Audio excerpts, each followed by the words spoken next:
यदि कोई कहे कि तुम्हें नामी मिल जाएंगे, नाम छोड़ दो,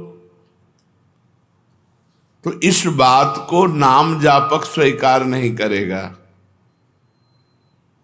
वो कहता है कि यदि नामी के मिलने से नाम छोड़ना पड़े तो मुझे नामी के मिलने की आवश्यकता नहीं है, मुझे तो उनका नाम ही सदा जपना है।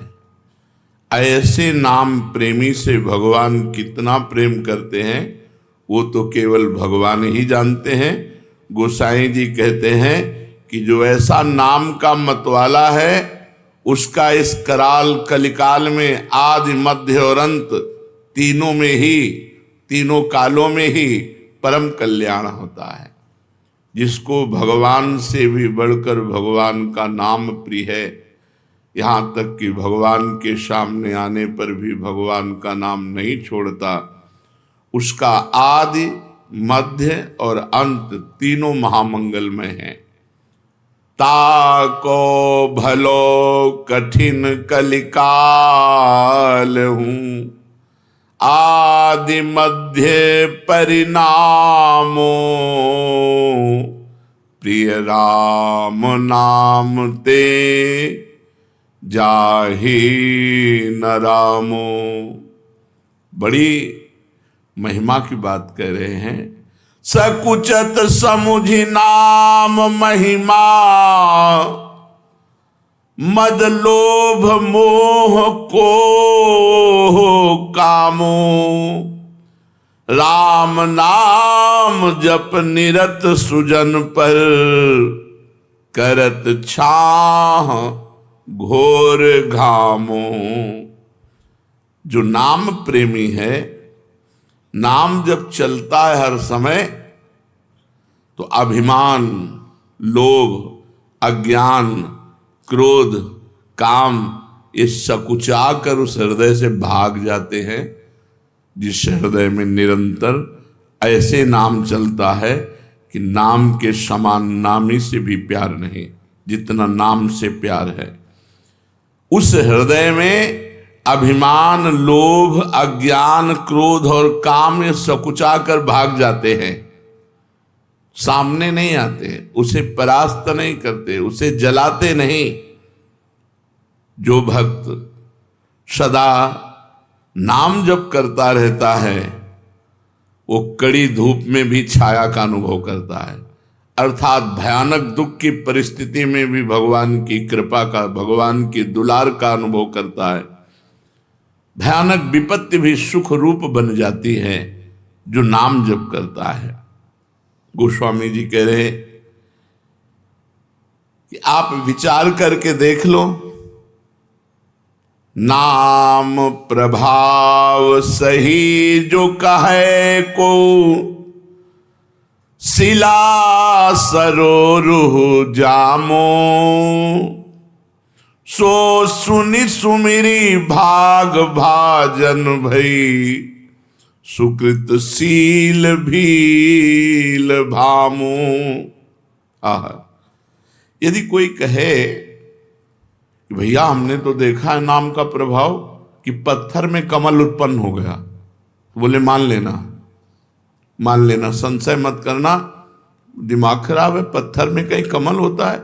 जल में कमल होता है। संशय मत करना, अगर वो नाम जापक है और वो चाहे तो पत्थर से कमल प्रकट कर दे, असंभव से संभव कर दे। बोले संशय मत करना, क्योंकि भगवान के नाम में अपार सामर्थ्य है। नाम को सुनने से, नाम को स्मरण करने से भीलनी सबरी भी परम भाग्यवती तथा शील और पुण्यमयी बन गई। तो क्या नहीं हो सकता नाम से। नाम वाल्मीक अजामिल के कछु, हु तो न साधन सामो, उल्टे पलटे नाम महातम, गुंजन जितो ललामो। वाल्मीकि जी, अजामिल जी, इनके पास तो कोई साधना नहीं थी, केवल उल्टे पुल्टे भगवान का नाम जप किया। भगवान की नाम महिमा ने घुंघची को जवाहरात बना दिया, घुंघची को जवाहरात बना दिया, अर्थात जो बेकार था उसे महामूल्यवान बना दिया उल्टे पुल्टे नाम जप करने से। परम रत्न स्वरूप हो गया, वो भगवत स्वरूप हो गया।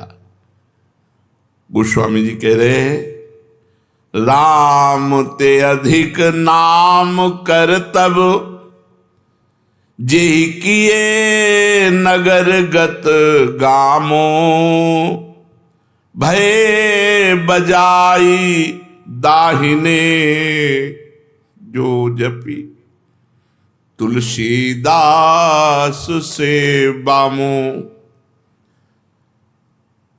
नाम की शक्ति नामी भगवान से भी अधिक है, क्योंकि भगवान नाम जापक के अधीन हो जाते हैं, नाम नामी को अधीन कर लेता है। इस नाम ने ग्रामीण मनुष्यों को भी परम चतुर बना दिया, परम विद्वानों को भी जो दुर्लभ है वो ज्ञान प्रदान कर दिया ग्रामीणों को। ग्रामीण का तात्पर्य जो अनपढ़ गंवार, वो भी भगवान का नाम जप करके परम प्रवीण बन गए। असभ्यों को परम पुनीत महात्मा बना दिया नाम ने। गोस्वामी जी कह रहे हैं, इसी नाम को जप कर तुलसीदास सरीखे बुरे जीव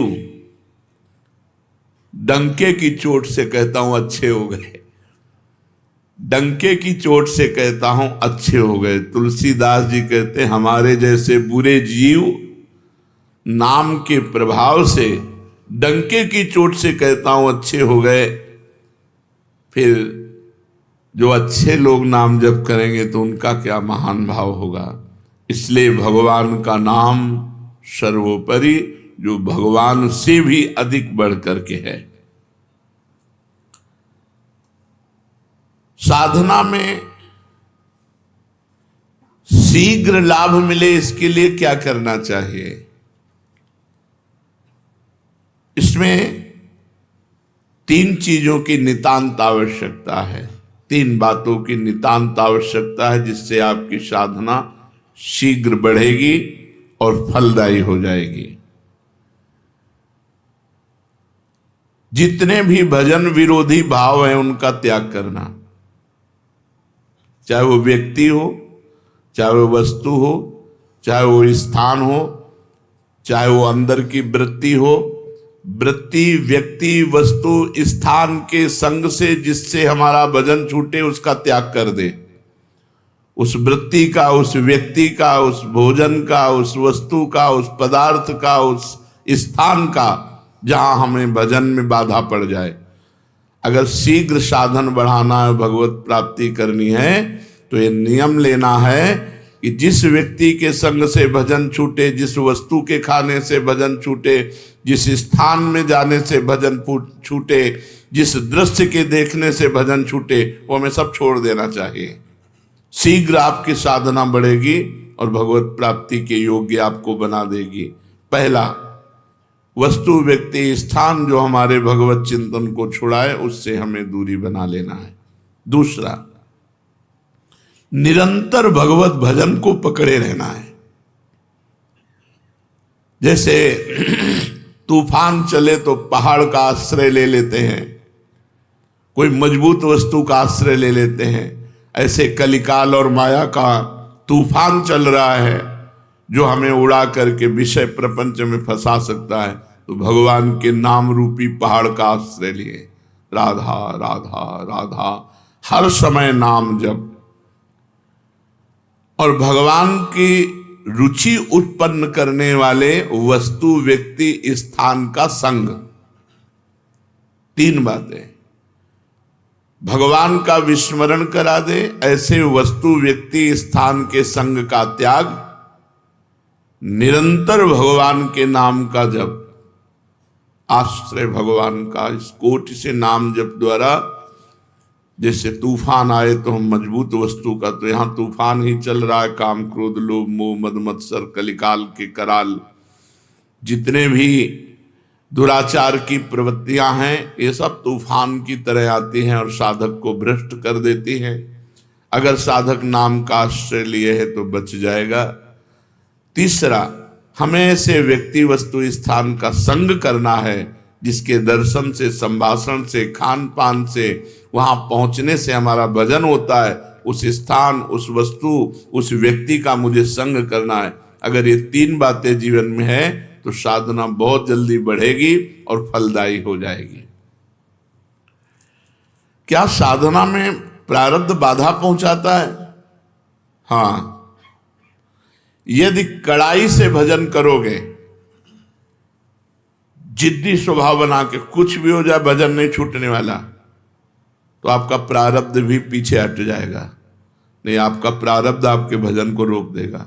शरीर पीड़ा, विषय भोग का प्रारब्ध, कोई घटना का प्रारब्ध, कड़ा नियम। जैसे पूज्य राधा बाबा जब त्रिपुर सुंदरी भगवती का अनुष्ठान कर रहे थे तो खड़ाऊं फिसली और अंग टूट गया, पर उनकी साधना में बाधा नहीं पहुंची, तो प्रारब्ध क्षीण हो गया, प्रारब्ध पीछे हट गया और वो साधना सफल हुई। त्रिपुर सुंदरी का जो आराधना का फल है उनको प्राप्त हुआ, देवी का साक्षात्कार हुआ। जब हम साधन मार्ग में चलते हैं तो हमारा बुरा प्रारब्ध आता है, स्त्री आकर्षण के रूप में, गंदे व्यक्ति के रूप में, विपत्ति के रूप में, शरीर रोग के रूप में।